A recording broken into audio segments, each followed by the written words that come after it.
Почитувани, добар ден. Гостин во денешното интервју на Радио Слободна Европа е лидерот на Социјалдемократскиот сојуз на Македонија Бранко Црвенковски. Господине Црвенковски, што очекувате дека ќе се случува со спорот за името и со нашите евроинтеграции, откако е очигледно дека и зададениот јунски рок нема да донесе ништо значајно?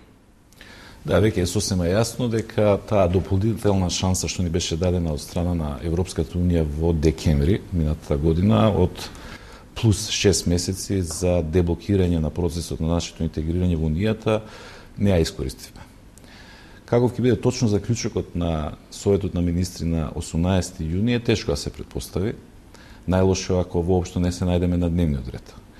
Но она што е најзначајно за Македонија е тоа сознанието дека датум за преговори нема да добиеме. Како резултат на сето тоа, јас очекувам во периодот што доаѓа една демонстрација на разочараност од страна на Европската унија во Македонија и едно нивно пасивизирање во однос на процесот на нашето интегрирање во Европската унија. Од друга страна пак очекувам зголемен активитет од страна на Соединетите Американски држави, се разбира не на неограничен временски период, туку во наредните 3 до 4 месеци, имајќи во предвид дека на почетокот од ноември во Португалија се одржува самитот на НАТО алијансата. Вашингтон се разбира е сосема вклучен во подготовките на тој самит. Да се подсетиме дека Соединетите Американски држави беа и спонзор на нашата кандидатура во Букуреш, која што за жал заврши неуспешно. И се разбира исто така дека американците се повеќе заинтересирани за НАТО, интегрирањето, отколку за интегрирањето во Европската унија. Во тој контекст ја оценувам посетата на помошник државниот секретар на Скопје, господин Филип Гордон, и на Загреб, каде што беше дојден да пренесе јасни, недовосмислени пораки, дека од нивна страна се нуди зголемен ангажман и инволвираност во процесот на преговорите со Грција, меѓутоа тоа е на ограничен период, само до самитот, и дека доколку ја пропуштиме таа шанса, можно е да дојдеме во ситуација да бидеме на долг временски период блокирани во двата процеси, и на нашето интегрирање кон ЕУ и на нашето интегрирање кон НАТО, и тоа се забелешки или оценки кои што треба многу сериозно да ги сватиме. Во тој контекст ја оценувам и најавената посета на генералниот секретар на НАТО Расмусен на 18 јуни во Скопје, што значи истиот ден кога во Брисел ќе се расправа и кога ќе се одржува Советот на министри. Значи, мислам дека треба крајно сериозно сите, а пред се власта во Македонија да ги свати овие најави, бидејќи најлошо е ако се разбере дека ќе имаме неограничен број на повторени шанси. Лошо е, може биде и катастрофално за иднината на земјата, ако и Европската унија, и НАТО алијансата, и Соединетите Американски држави кренат раце од Македонија. Предвидувате прилично напнато сценарио, па дали вие како Социјалдемократски сојуз ќе стоите настрана во сето тоа? Прво да рачистиме, ние сме опозиција. Значи, ние ниту имаме формален легитимитет, нити институционален капацитет да донесуваме одлуки во име на државата. Таа улога и припаѓа сосема нормално на власта. Она што максимум ние можеме да го направиме е да не ја отежнуваме на владата, да не ја попречуваме владата, да не го стеснуваме незиниот маневарски простор во процесот на преговорите, а се со цел да се дојде до решение што ќе ги деблокира евро и евроатлантските интеграции. И ние токму тоа го правиме. Во целиот изминат период, значи, се однесуваме крајно конструктивно, познате на македонската јавност, нашиот став, дека секое решение кое што ќе биде прифатливо за премиерот и за владата, кое што нема да задира во националниот идентитет, ние ќе го поддржиме. И тоа е максимум што ние можеме да го направиме. Сепак, подготвени ли сте вие со оглед на значајноста на моментот да преземете одговорност за решавање на спорот за името, доколку власта покаже дека нема намера да го направи тоа? Па нема начин како опозицијата да ја субституира власта од позиција на опозиција. Значи, затоа власта е власт, а опозицијата е опозиција. Треба да имаме во предвид уште една работа, а тоа е дека од страна на Република Македонија целиот процес на преговори се води крајно нетранспарентно. Значи, не само јавноста, не само опозицијата, туку и владата како институција не е информирана што точно се случува во преговорите, кои се нашите позиции, кои се нашите аргументи, кои се нашите појдовни ставови, која е нашата црвена линија преку која што не можеме да поминеме.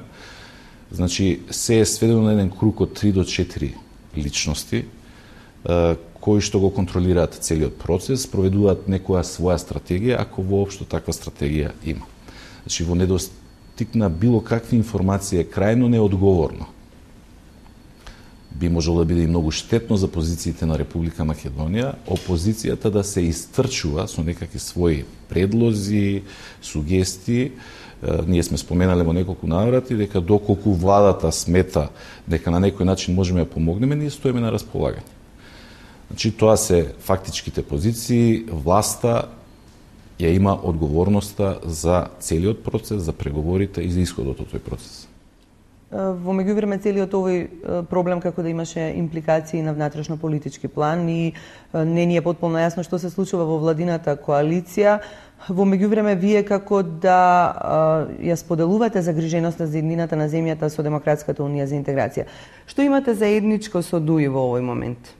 Ја прво се согласувам дека владината коалиција лошо функционира и се разбира, тоа не е добро за владата, што е еден проблем, меѓутоа далеку поголем проблем е тоа што не е добро за државата. Тоа креира нови проблеми пред се на планот на меѓуетничките односи и последиците ги чувствуваме сите. Меѓутоа тоа е нешто на кое што ние како опозиција не можеме да влијаеме. Што е заедничко во позициите со ДУИ? Има работи за кои што имаме слични или идентични ставови, има, се разбира, и работи за кои што имаме сосема различни, ако не испротивставени гледања. Меѓутоа ја би го издвоил она што е најважно, значи јас ја почитувам, ја респектирам искрената посветеност на ДУИ за важноста на интеграцијата на Република Македонија во НАТО и во Европската унија. Според нив, а и според мене и според Социјалдемократскиот сојуз, Македонија нема сериозна алтернатива на тоа. И тоа треба да биде нашиот највисок приоритет и целокупните политики на сите нас, а пред се на оние кои што се во власта, треба да се дефинираат на тој начин што ќе не одведат кон остварувањето на тој приоритет. Очекувате ли реално дека ќе бидат распишани предвремени парламентарни избори по изминувањето на овој јунски рок и дали вие како СДСМ сте подготвени за такви избори? Че ако се има во предвид односот на силите во парламентот, кој што е општо познат на целокупната јавност, и честите изјави на Груевски и други представници на владеачката партија дека избори во 2010 година нема да се случат, одговорот на вашето прашање би бил не, барем не оваа година. И тука мора да кажам дека постои одредена логика во ставовите на Груевски. Имено секој обид да се инициираат предвремени избори пред самитот на НАТО алијансата во ноември би бил јасен, недвосмислен сигнал дека Македонија не само што нема намера да го решава спорот со Грција, туку дека нема буквално никаков интерес за успех во интеграциите кон Европската унија и кон НАТО. И тоа може скапо да не чини и како држава, се разбира и тие политички субјекти кои што ќе покренат таква иницијатива. Тоа е логиката. Сега, Македонија во последно време стана држава во која што логиката е многу малку застапена. Буквално станавме држава во која што е се можно и од тие причини ги оставаме и сите други опции како отворени. Доколку не се постигне никаков исчекор на планот на деблокирањето на евро и евроатлантските интеграции, после ноември мислам дека нови предвремени парламентарни избори ќе станат неопходност, нужност и нема да зависи од волјата на Груевски или парламентарното мнозинство, единствено ќе се создаде таква ситуација во која што ќе мора да се оди пред граѓаните и да се бара нова доверба. Што се однесува до Социјалдемократскиот сојуз, ние сме подготвени за избори и тоа не само да учествуваме, туку и да победиме на тие избори. Ви благодарам за разговорот. Тоа беше неделното интервју на Радио Слободна Европа. Пријатно!